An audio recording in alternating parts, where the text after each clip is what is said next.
নমস্কার বন্ধুরা, আজকে আমি চিলি এগ বানাচ্ছি। তা আমি এই 3টে ডিম নিয়েছি। প্রথমে আমি এই 3টে ডিমটাকে ফেটিয়ে নেব। প্রথমে গোলমরিচের গুঁড়ো দিলাম,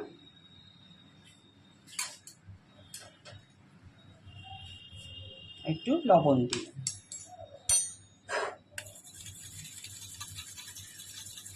এবার আমি এটাকে ফ্রাইং প্যানে ভেজে নেব। তেলটা গরম হয়ে গেছে, আমি সাদা তেলেই করব।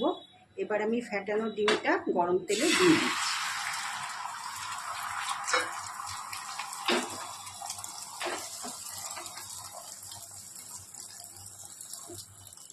এবার ডিমটাকে এরকম এরকম করব যাতে ঝুড়ো ঝুড়ো হয়। খুব আস্তে আস্তে প্রেস করতে হবে।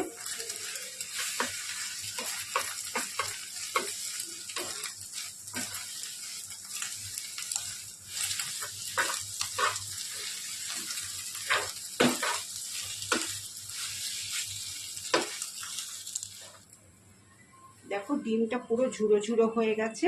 এবার আমি গ্রেভিটা বানিয়ে নিচ্ছি। তেলটা গরম হয়ে গেছে, আমি সাদা তেলেই রান্না করব। প্রথমে আমি কুচনো রসুনগুলো দিয়ে দিলাম।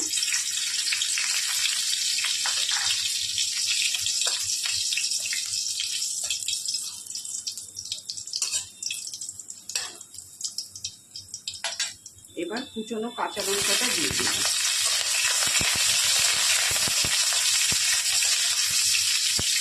অল্প অল্প ভাজা হয়ে গেছে। এবার আমি ক্যাপসিকামগুলো দিলাম।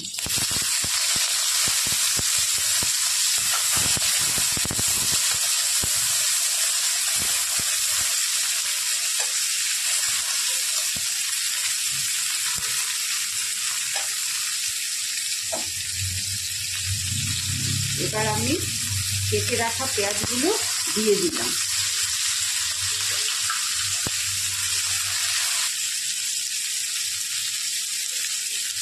এবার স্বাদ অনুযায়ী লবণ দিয়ে দিলাম।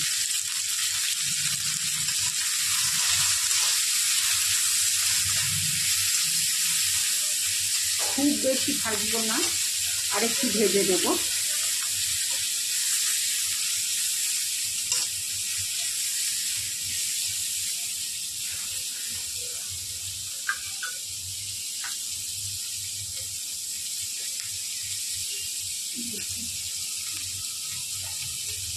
প্রথমে আমি টমেটো কেচাপটা দিয়ে দিলাম।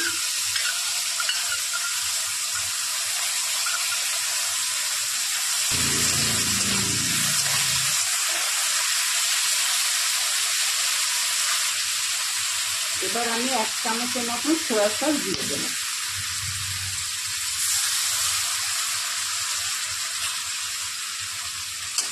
এবার এটাকেও ভালো করে মিশিয়ে নিচ্ছি।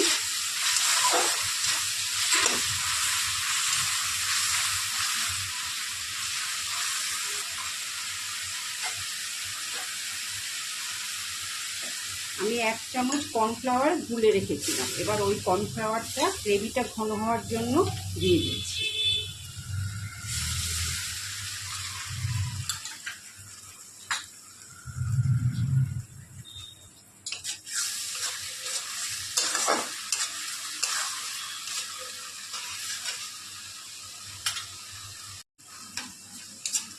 এবার আমি জল দিয়ে দেব। আর এই টমেটো কেচাপটা যেখানে যে বাটির মধ্যে ছিল ওই জলটাও একটুখানি গুলে দিয়ে দিচ্ছি।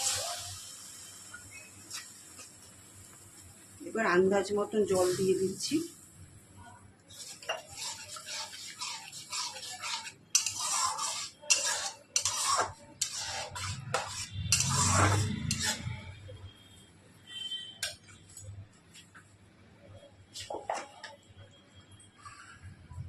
আর আমি সামান্য চিনি দিচ্ছি।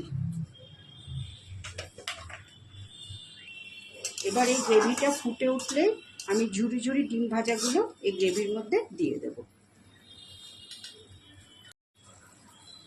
গ্রেভিটা ফুটে উঠেছে, এবার আমি ডিম ভাজাগুলো দিয়ে দিচ্ছি।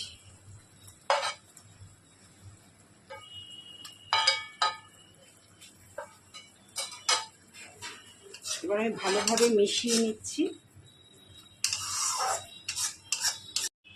তৈরি হয়ে গেল চিলি এগ রেসিপি। এবার আমি পরিবেশন করব। তৈরি হয়ে গেল চিলি এগ রেসিপি। তোমরাও এরকম করে বানিও, আর খেতে কেমন হয় অবশ্যই জানিও।